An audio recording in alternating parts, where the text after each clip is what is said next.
Hello, and welcome to the Indy Author Podcast. I'm pleased to welcome you to a special series of episodes where I'm going to be talking with Orna Ross of the Alliance of Independent Authors about the 7 processes of publishing: editorial, design, production, distribution, marketing, promotion, and selective rights licensing. And we're going to be spending an episode on each of those processes.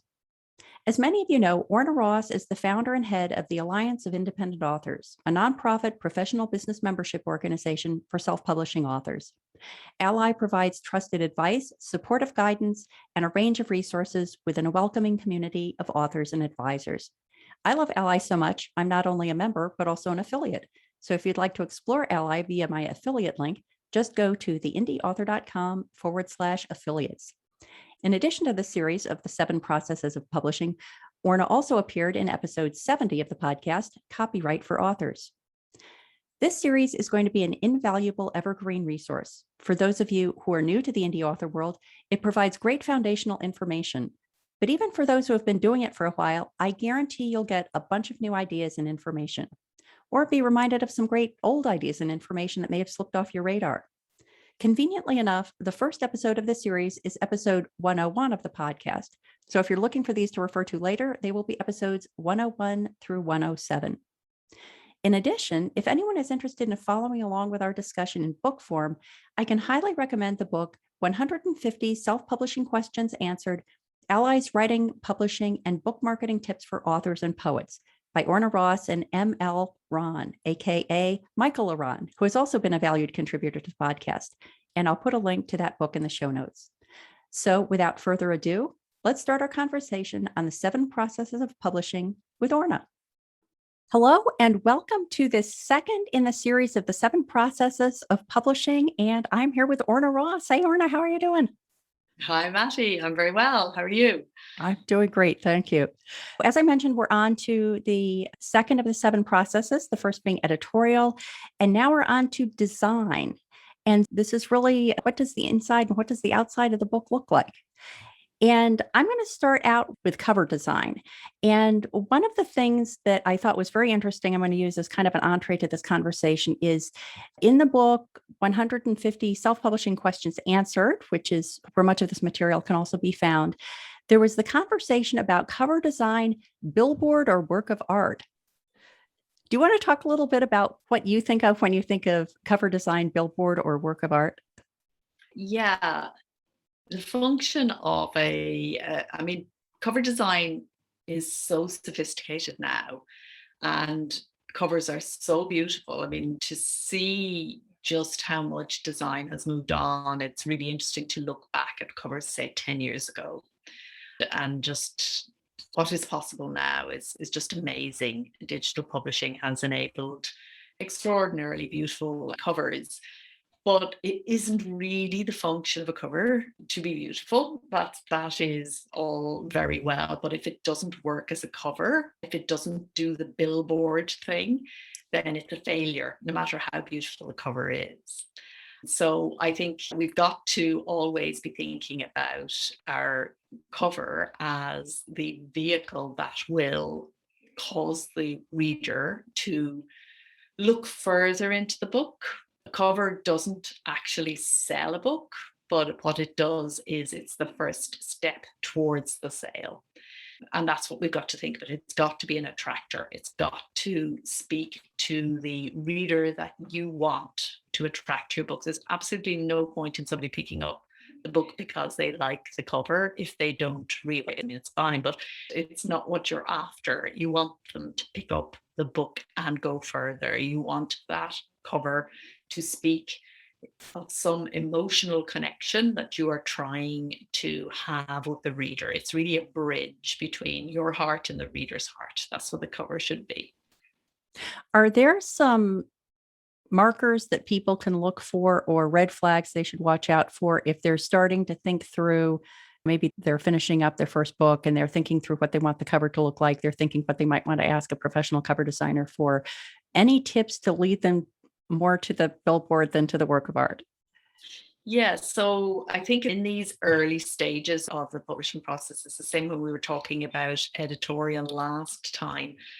you're moving from being the writer of the book, which calls on all sorts of skills and ways of being in relation to the material, into being the publisher of the book, which calls for a completely different set of skills and ways Yeah. of relating to the material. So the first thing is to begin that process of objectivity that we talked about last time in relation to editorial. So with the editorial, it's about creating a distance through time or space and all the ways that we discussed then.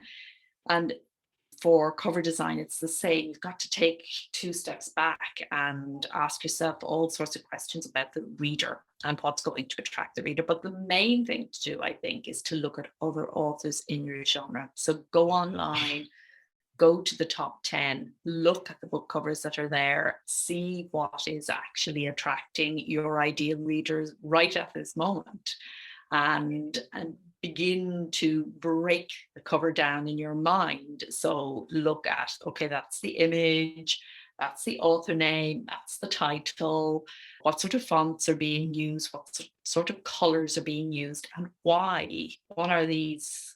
What's this image?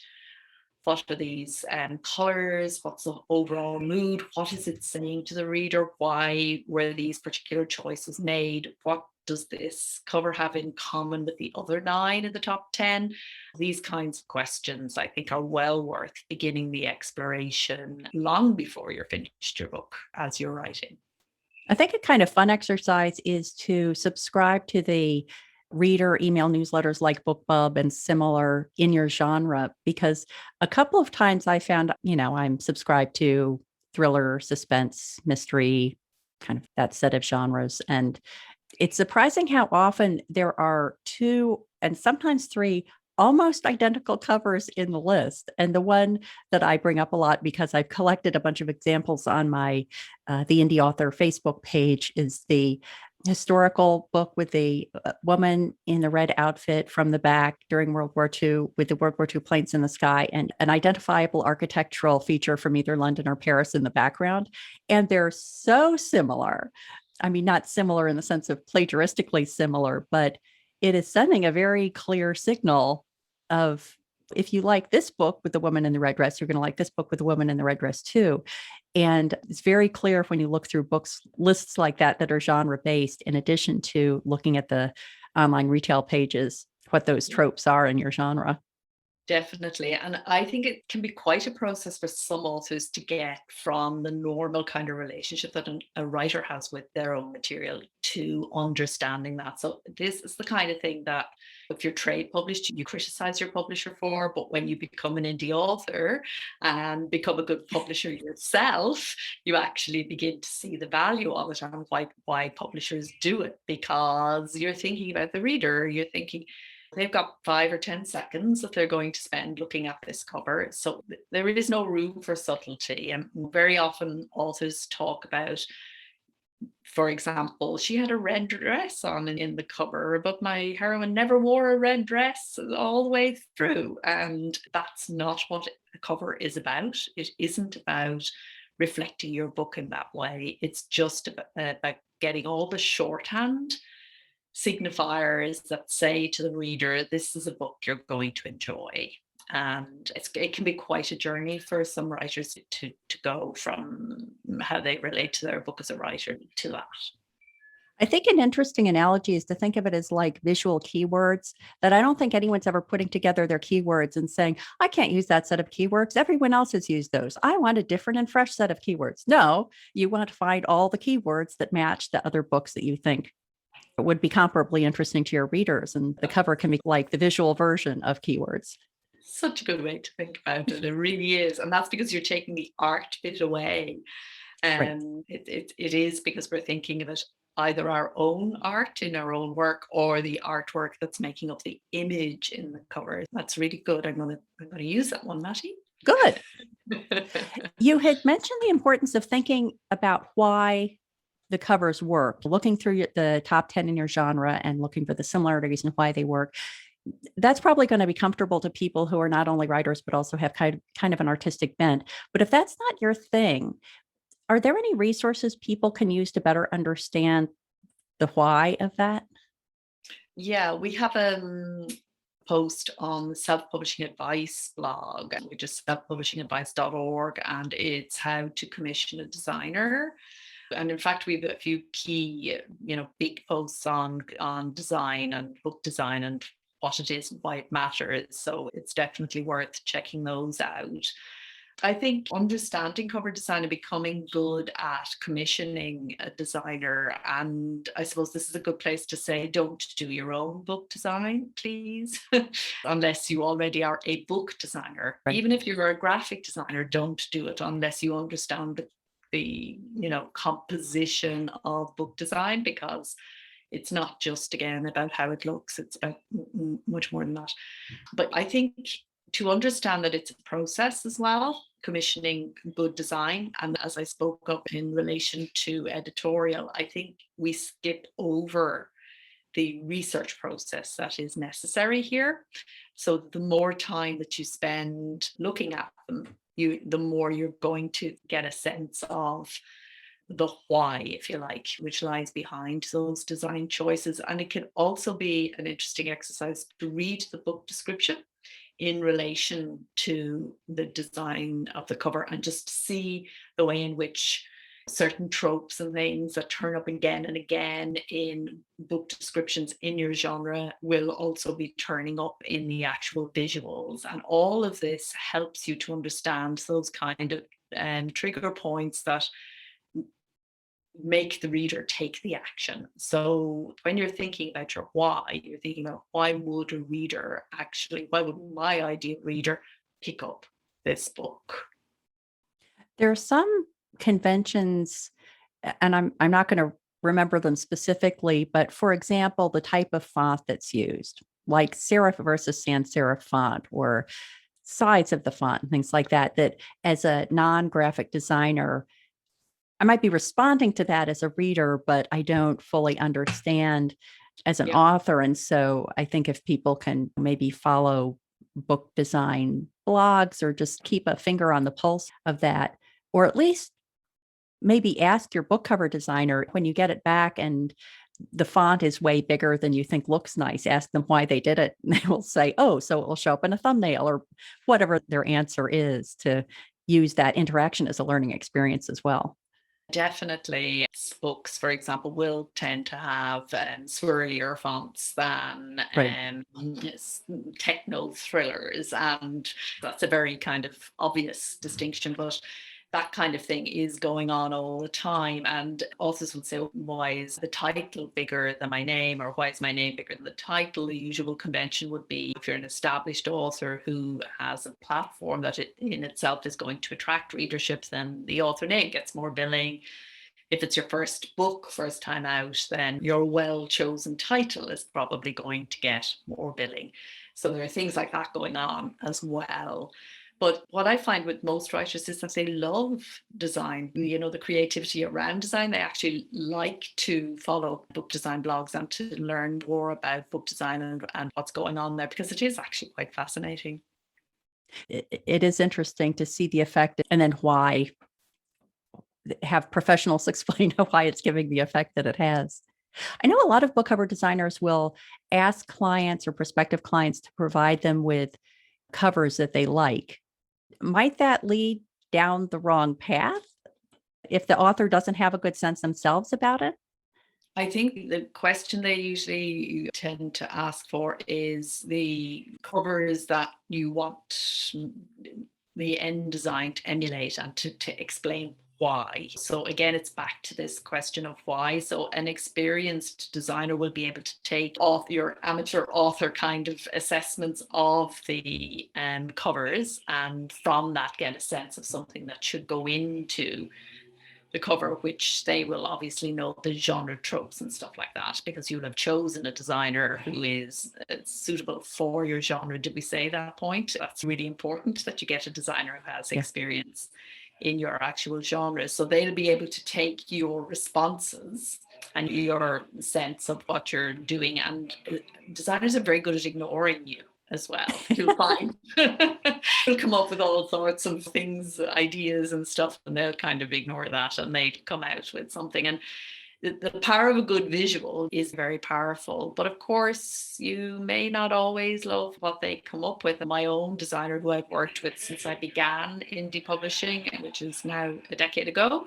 she has said to me that it is really important to her always that, as well as everything else working, that the author likes the end result is really key for her. And I think for me, as a self-publishing author, one of the reasons I left trade publishing was I hated the covers that they did so much.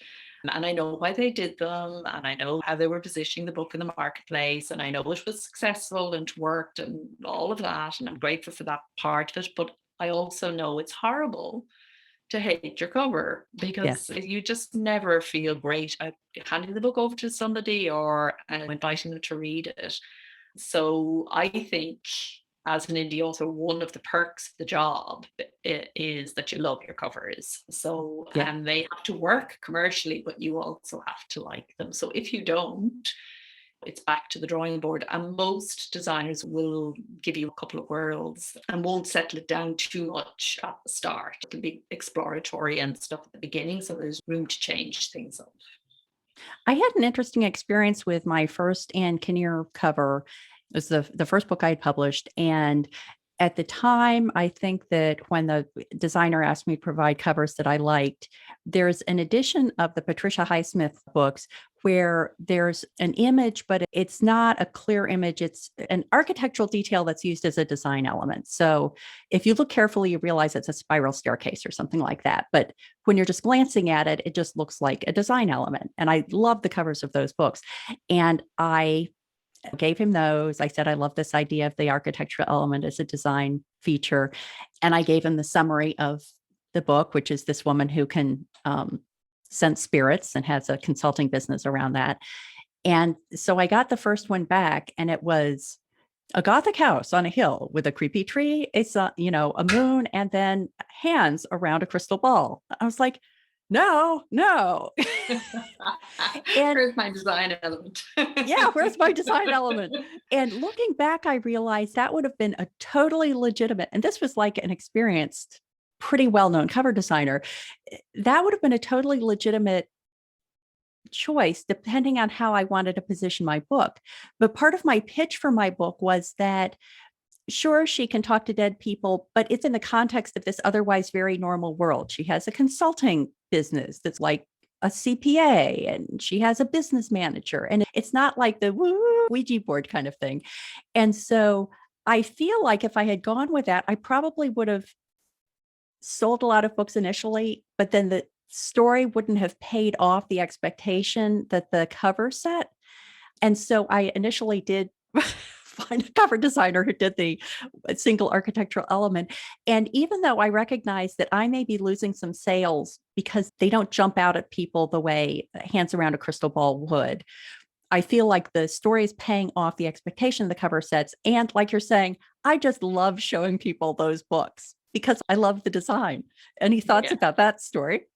Yes, very much, because back to my story of why I didn't like the covers, it was the trade publishing thing. It was very much that. So the book sold well, but I very much felt I wasn't building a readership, because there was always this disjunction, and people were constantly saying to me, I only bought your book because somebody said I should. I never would have thought I would enjoy it because of the cover, but I Oh, actually wow. did enjoy it.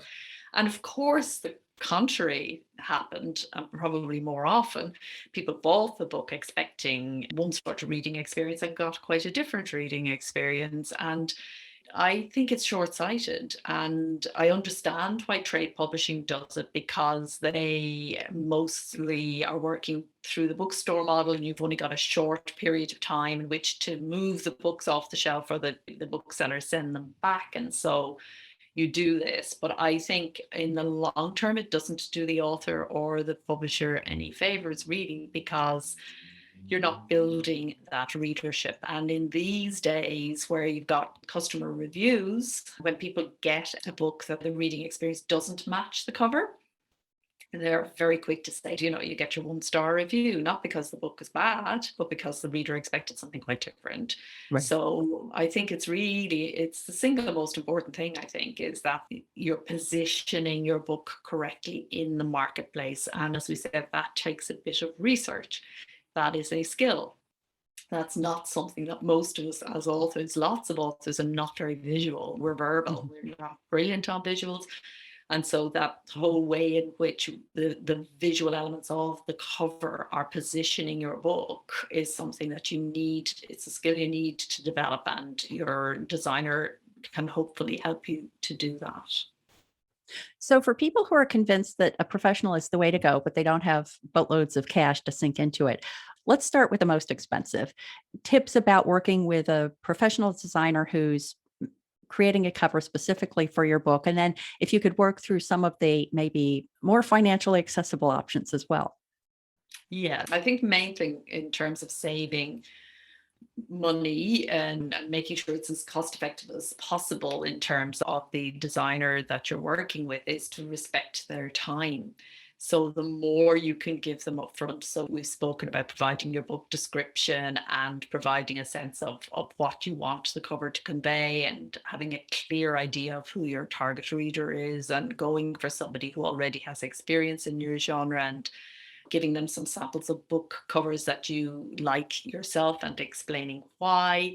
All of these things that we have discussed, these are ways in which you can actually make sure the process is as cost effective as possible, because if it takes extra time or the designer has to do lots of different rounds, actually sometimes it means that it's more expensive, but it can also mean it's over, because there's something about the nature of the whole commissioning and design and production process that it's a way, even if you have to go back at it too many times, it kind of goes out the window. And taking care at that level is important. And pre-made designs are a possibility that some people use. So these are not templates that are made up beforehand, but what they are is designs that a designer has produced in advance. They are relatively inexpensive. They are there. You choose it, and the designer sells it to you with maybe some small modifications or no modifications. You're happy with it, off you go. It's a unique design. It's not going to turn up somewhere else. It's not like they're selling it. It's not like a print where they'll sell 100 of them, and it can be a more cost-effective option. You can try some of the marketplace sites where you can actually get designs, and sometimes good designs, really quite cheaply. So Fiverr and places like that. You need to be careful there, though, that you know what you're doing, and that you have a very clear idea of the brief, and that you are hiring somebody that's able to deliver. But you can actually get surprisingly cost effective cover designs in some designers who work in different countries where the cost of living is not so high, and they are prepared to actually give you really quite amazingly good cover design at a really reasonable price. So there are some of the ways in which you can, yeah, make sure that it doesn't cost you a ridiculous amount of money. One thing that I had not thought of before, but I was so excited about this realization that I've mentioned it a couple of times on the podcast already, but the idea that image design and typography are sort of two different skills. And so I thought of it because you were mentioning the fact that designers who are working in other countries where the cost of living is lower can often be less expensive, but oftentimes English isn't their first language. And I know um, with one of my designers, I almost put a book out that had a typo in the back cover text because English wasn't his native language. And not only just the correctness of it, but I do think it is a completely different skill set. And I feel really fortunate that my current cover designer for the Ann Kinnear books is very good at both of those. But if I were spinning up a new series or going to a new designer, I would definitely consider having somebody do the design. And then I actually feel like I would have more of a flair for typography. I don't have any flair for the visual design part, but working in some other way on the typography part, so you're sure you're getting the best of both worlds. Yeah. Any creative kind of ways of approaching it, and it makes sense. It's the joy of being indie. Do whatever works for you Yeah. best. And some of us are working with very tight budgets, especially at the beginning.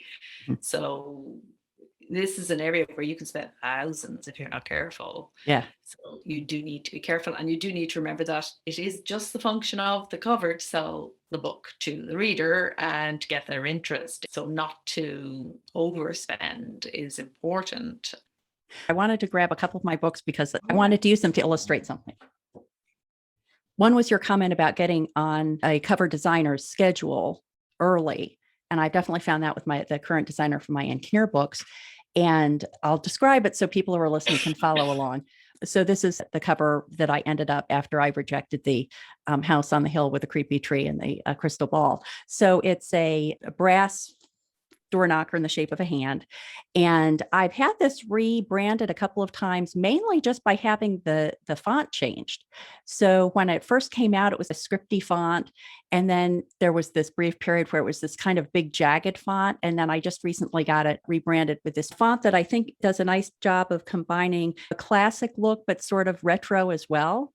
And so elegant, the whole cover, elegant is the word that jumps out at me. It's yeah, beautiful. thank I you. love it. And I liked it because people who have the earlier versions would recognize this is the same book they have, but it's still freshened up. And then the nice thing about that was once I'd established this, I just want, Yeah. I want a central design element. Then it was very easy to basically just find photos. So the second one is a kind of similar thing. In this case, it's the doorknob that's the central design element. I have one that has an aviation theme. And so a broken aviation instrument is the central theme. And then this padlock has a connection to the story as well. And so if I have to book my cover designer far in advance, I could be only partway through the story and she says, okay, you're at the top of the list. And I can say, there's a padlock in it. It's a padlock. Yeah. And so it saves her time. And so it saves me money because she doesn't have to start from scratch each time. She knows it's going to be this font and it's going to be this placement. And once we've decided what the central image is, it's a relatively fast process. So Right. that ability to kind of repeat a design, I think, is a time and cost savings. And then the other book I wanted to show is the first of my Lizzie Ballard series. And I had gotten the designer for this from 99 Designs and did an open contest. So with the Ann Kinnear books, I had a really clear idea of what I wanted the cover to look like. For the Lizzie Ballard books, I didn't have clue one, what I wanted the cover to look like.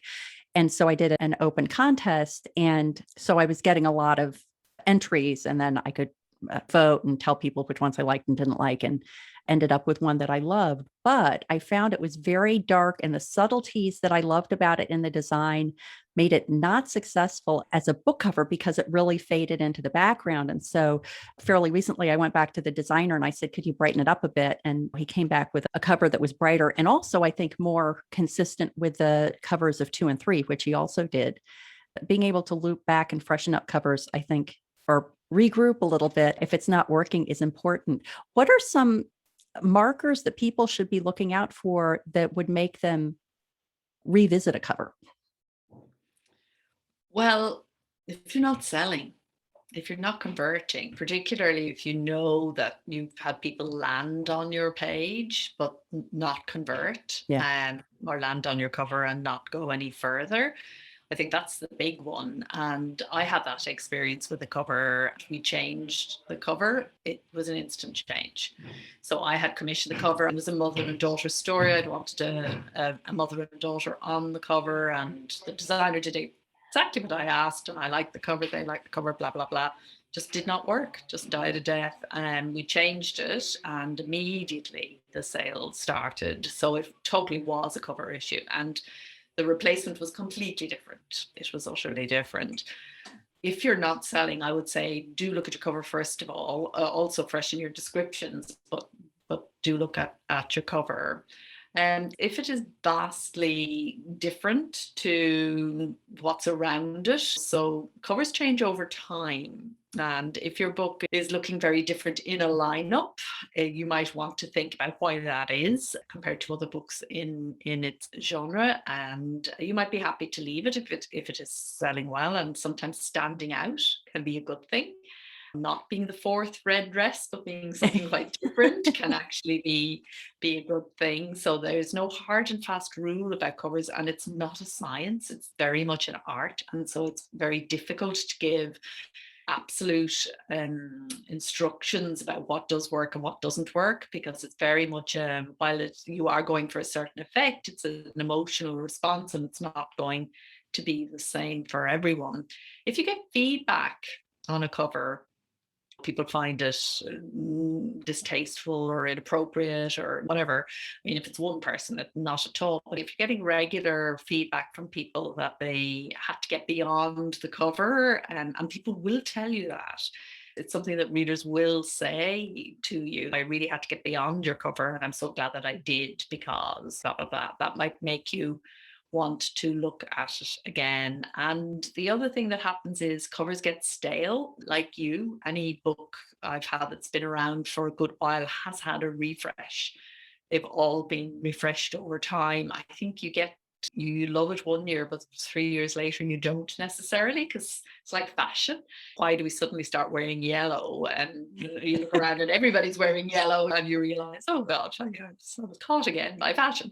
It's like that. You don't know why these trends change, but they do change, and your book begins to feel stale. And if it's feeling that way to you, it's probably feeling that way to readers as well. So there's some of the reasons why you might make a change. Just a quick break from the interview. Are you getting value from the podcast? Please consider supporting it and all the work I do at The Indie Author with a contribution via Patreon or Buy Me a Coffee. Just go to patreon.com/The Indie Author, or scroll to the bottom of any page at theindieauthor.com and click Buy Me a Coffee to pledge a contribution of $1 or $3 per month, or to leave an occasional contribution to indicate the value that a specific episode or resource provided to you on your creative voyage. And now, back to the interview. Are there any differences in advice you would give about cover design if someone is only planning on publishing an ebook, or they want maybe different covers for ebook or print? Any distinction that people should make based on the medium in which the book is going to be printed? I think it's best to have consistency across audio, print, and ebook. Keep them consistent, generally speaking. If you're only doing ebook, then you can get away with a very simple cover. The ebooks, people don't have quite the same cover expectations, and they're not going to hold it in their hand. And digital audio is the same. Not going to hold it in their hand. When a book is going into print, the cover, everything about the design becomes more complex and will take more of your time, more of your energy to get it right. So with an ebook, you can get away with a simpler sort of approach.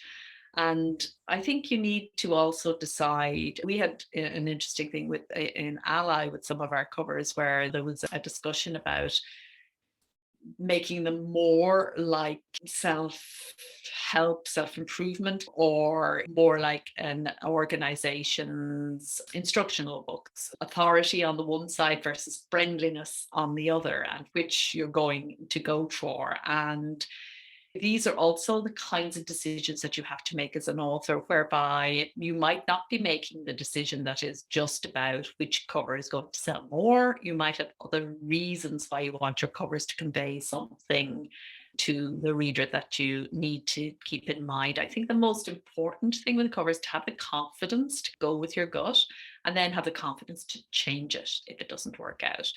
But across formats, I feel myself that keeping it consistent is good.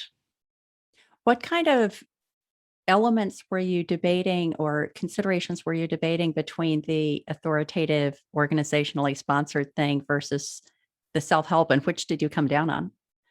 We decided to go with the authority thing for now anyway, because a lot of the books that we publish, they're not quick, fast reads. We do have a short guide series, which are quick reads about one specific thing, like getting your book into libraries, or getting your first reviews, or ISBN, just short, sharp, just one thing. So we do have books like that, but our general guides tend to be quite longer. They take in a glossary and the organization has done a lot of work and done a lot of research around best practice and so on. And we felt that should be reflected in the books, as well as just saying, okay, we might get more sales if we had a more kind of sexy puppy picture or something on it. But at the end of the day, it's like what you were talking about earlier. There is the expectation then, and you'd almost need to have slightly different books when they opened up. So yeah, we went for the authority in the end. Had to ask about rights because I couldn't really talk to you without talking about IP and rights. So when it comes to materials that are used in a book cover, what should an author keep an eye on, and what do they need to keep tabs on or manage themselves versus what can they rely on a cover designer to keep tabs on and manage? Well, I think as business people, we need to keep rights issues to the front of our minds always, in terms of respecting our own rights and also respecting the rights of other creative professionals. And so there is a fairly standard sort of rights set up with the images that are provided for your book cover. So your designer generally retains the rights, but gives you a publishing licensing rights. And so you can do what you need to do as the author. Sometimes authors want to buy those rights out, in which case you should be prepared to pay more because, as I say, about respecting other creative professionals' work, sometimes designers can get very uptight about what you can and can't do. But actually, that's often because they don't understand book publishing and what is necessary. So, reproducing postcards, posters, this kind of thing. You need to ensure that you have the rights to do all of the things that you need to do to market the book and use the cover appropriately within the marketing of your book. So these are all things that you need to be aware of as you go through the process. And really, the onus is on you, as always with rights issues, to make sure that you're properly informed and that you're following best practice. I understand that it's still not all that common for an author and cover designer to have a contract, which kind of surprised me. Can some of these things, if in the spec that you provide to the cover designer, you include things in that email, let's say, like, I assume you'll pull visual resources from these sites, or just be aware I'm planning on printing this on mugs and magnets. So, I'm expecting to use it beyond just a book cover. Is that a reasonable step for authors to take to try to protect themselves in those ways? Yeah, I think so. I'm a great believer in getting as much information as possible in upfront so everybody knows where they stand. And with anyone who's experienced these, there's very little here that's going to cause any problems around rights because it's all very well worked out in terms of what is normal best practice is very established. So there shouldn't be any issues. But sometimes you have inexperienced designers or inexperienced publishers who don't quite know what's what. So yeah, once it's written down in an email, that's as good as a fancy contract with doubly signed and exchanged. Once it's written, it's there in writing, and it's clear that you agreed what your expectations were. The main thing I think is to educate yourself so you know what your expectations should be. And so you're going in with confidence that you what you're asking for is reasonable. And if you've any questions about anything like that, Alec can always help. So don't hesitate to ask.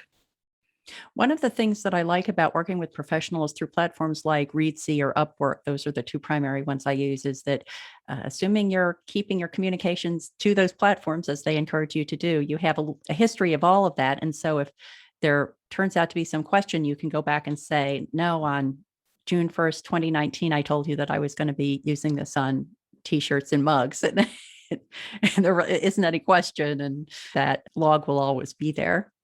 Absolutely. I think it's well worth paying the price for these marketplaces just for that alone. And they always have these safeguards built in to protect both you and the person you're hiring. And as a publisher, you can find yourself hiring quite a few people across the 7 stages of the process. So if you are using a platform like that, it's also much easier to keep track of what's going on than it is on conventional email. Yeah. So we've talked a little bit about how you can get a good, high quality and professional exterior that's going to appeal to the readers that you want to reach. So we wanted to talk also about the other side of design, which is book formatting. And I think that this conversation has probably changed a lot over the last 5 years or so. I know for me, the way I go about this has definitely changed because of the tools that are more readily accessible to authors themselves to deal with this. Do you have recommendations, or does Ally have recommendations about how people go about this? It depends on what you want as an outcome. So most authors of straightforward text-based books like novels or a straightforward how-to nonfiction or something that doesn't have illustrations. And what most of us are looking for is the simplest, most cost-effective, most non-noticeable interior. So you don't notice anything too much about the interior because everything is just fine and it's not going to trip anybody up, and it looks good, it's clean, it's crisp. The reader can read it and they're happy with it. And the tools are just amazing now. I mean, you can get just fantastic formatting for your ebook, and there are no excuses anymore. Really, just brilliant, brilliant tools. You mentioned Vellum. I'm a Vellum believer as well. It's fantastic software, but there are lots of them. And we have a directory of approved partners and formatters and softwares in there. If you want something a bit more unusual, though, or if you do illustrated books or you're a children's author or poet, your needs may be different, and you may need to, to hire a professional who will lay out the book in a certain way. I've heard authors say that they don't like using software because your book ends up looking like so many other books, and the readers don't like that. But to be honest, I don't think readers even notice that. A lot of the time, readers are not conscious even of design and formatting unless it doesn't work or unless it's calling attention to itself for all the wrong reasons. I don't think readers tend to notice it. So I wouldn't let that be a worry myself. So if you're a novelist, if you're a nonfiction writer who's doing a straight text book, I really would recommend that you wrap your head around one of the many good formatting solutions that are out there, and you save yourself a ton of money. But more than that, you get the thing that the indie author loves, which is control. So if you pay a formatter, if you pay a typesetter for your print book, then that's it. You get the files, they've set up the files. You often don't know what tool they use to do it. And if you need to change anything, you have to go back and ask for it again. And you have to pay. And it's not just the money, it's also the inconvenience. Whereas if you have done the formatting yourself using one of these tools, then you just hop in and make your change. So if you find a typo or something that doesn't require you to be sending files off to somebody else to get them to do it, send it back, which is work they don't even want to be doing, really. And I think that's our core recommendation, really. But if it's a specialist book, then it is going to need specialist treatment. And also, we have members who just love making really beautiful books.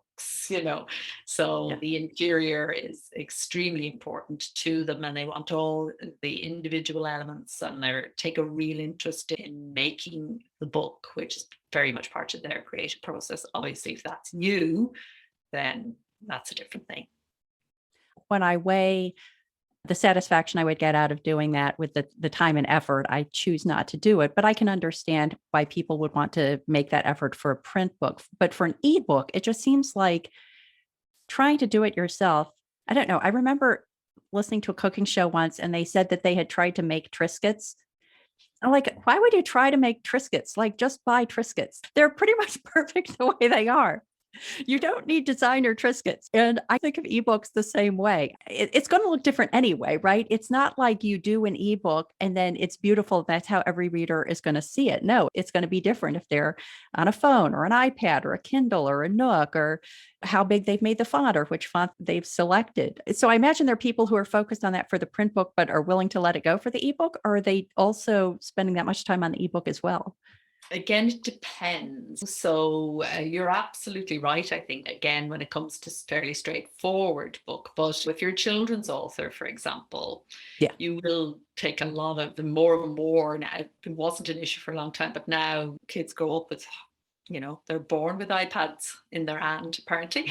Yeah. Um, so you may find yourself spending just as much time on the ebook design and making sure as much as possible that it works the way you want it to work and so on. So, and there is fixed format ebooks also, which people are sometimes creating. So it does depend. There are certain kinds of textbooks that are heavily illustrated that people will take a lot of trouble on the ebook just as much as on the print book. And I think that's something we're seeing more and more as e-technology gets better and better. The reading technology, I mean, more than the production technology. As it improves, then the same sort of care that's going into print books is now going into ebooks.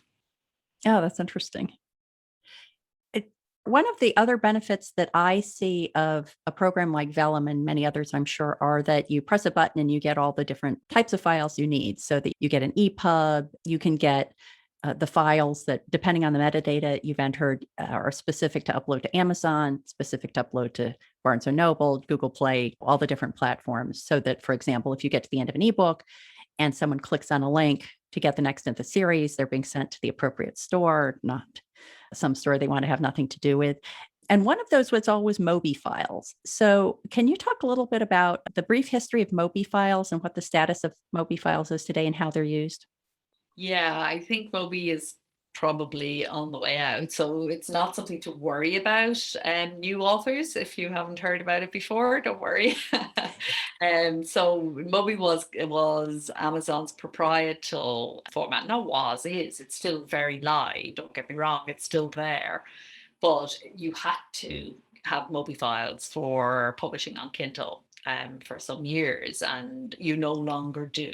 And you can now publish on Kindle using an EPUB file. So Mobius, it's still in existence, but it's not something that we need to worry about. And I think EPUB, it has become the standard electronic file, and it's cross-referable. As you rightly say, Vellum provides the different ones for the different stores, but in theory, an EPUB file travels across all the different requirements across the web. And if you can create an EPUB file now, you should pretty much be able to go anywhere with that file and see it uploaded well. The one area where I find I still need Mobies is when I'm sending in, like I'm emailing a copy to someone who's using a Kindle and they need to sideload it. Is that still a thing, or is that kind of an old-fashioned issue to be worrying about? Well, it is a thing because lots of people have Kindles forever. Kindle isn't like some other technology that's changed after a year, which I'll remain nameless, that you upgrade all the time. Yeah. The Kindle readers, and readers generally, they become very attached to their reader. Kobo as well, whatever your reader is, you become very attached to it, and you see they're very simple technology, so they don't tend to break. And so readers whose Kindle can only read Mobi need that Mobi file. Yeah. The last thing that I wanted to talk about, well, actually, there may be two more things. There are two more things. The next to the last thing I wanted to talk about was large print. So I know when I first started using an e-reader, I thought, oh, well, this is perfect. The people who used to have to rely on the small percentage of books that ended up being offered in large print now are going to go to Kindle. That's so nice for them. And then via our mutual friend, Joanna Penn, I was hearing that she was having good luck with large print. And I decided to do that too, because the time investment and the money investment was fairly small. I just had to go back to my cover designer and ask for a large print version of the book. And I had to generate a large print interior using Vellum. Is large print something that you continue to see being worth authors investing their time in? Yes, it's like so many things. But something new comes along and people think that's the death of an old thing. And generally seems to happen is it sits in beside what was already there, and people don't move. And readers particularly are quite a conservative bunch. They're not quick to, some are, but there's a great big tranche of readers who don't read on ebook and don't ever intend to. And Yep. that's it. So large print, I think, like you, I completely agree. It's very little extra investment to create a large print edition, to create a hardback edition using vellum and other tools. So why wouldn't you? If there are readers out there who only like to read in large print or only can read in large print, so it's an accessibility issue as well. You're providing books for readers who can only read large print, they can't read small print. Why wouldn't you? Why wouldn't you do that? We are seeing people doing really well with their large print books. Yeah. You had mentioned the other thing that I wanted to talk about, which was hardcover. Mm. So it's something that I keep considering. And the times that I've seen illustrations of other people who have gotten hardcover books, it hasn't been appealing to me because it's been just the cover printed on the cover. And it looks like a textbook to me. And it's like unpleasant flashbacks to grade school or junior high textbooks. But I understand that you can also get a dust jacket. I'm just curious as to your opinion on where hardcovers are going. Is it worth it? Again, I think it is worth it. I think those kinds of things that you have, I think that's more a US thing, by the way. It must be something to do with US textbooks. I think it's more a US association. Interesting. Outside of America, yeah. But the other thing is, don't assume because you feel that way that the reader feels that way. And again, it isn't a lot of money. It's not a lot of extra investment. And the thing about hardbacks is there isn't a rush to buy hardbacks in the sense that they generally cost more money and so on. But it can be really nice showcase thing. And some people unaccountably do well in hardback. So providing it, as we're so lucky to have these print on demand tools, that we can for very little. I mean, this sort of stuff used to cost thousands. You would have to, your minimum investment would be 2,000 to 3,000, and that will be for a tiny books, and then you had the whole distribution headache. We don't have any of that. Well, this is sort of a preview because our next episode is going to be on production. And we might be able to get into a little bit about where bookstores and libraries like to buy their books from and where they don't like to buy their books from. So, Orna, thank you so much for that perspective on design. Please let the listeners know where they could go to find out more about you and your work online. Sure. So I'm Orna Ross, and you find me at ornaross.com. And I'm also director of the Alliance of Independent Authors. And that's an association for self-publishing writers. And you'd find us at allianceindependentauthors.org. Great. Thank you so much. And everyone should stay tuned for the next episode where we will be talking about production. Thank you, Orna. Thank you.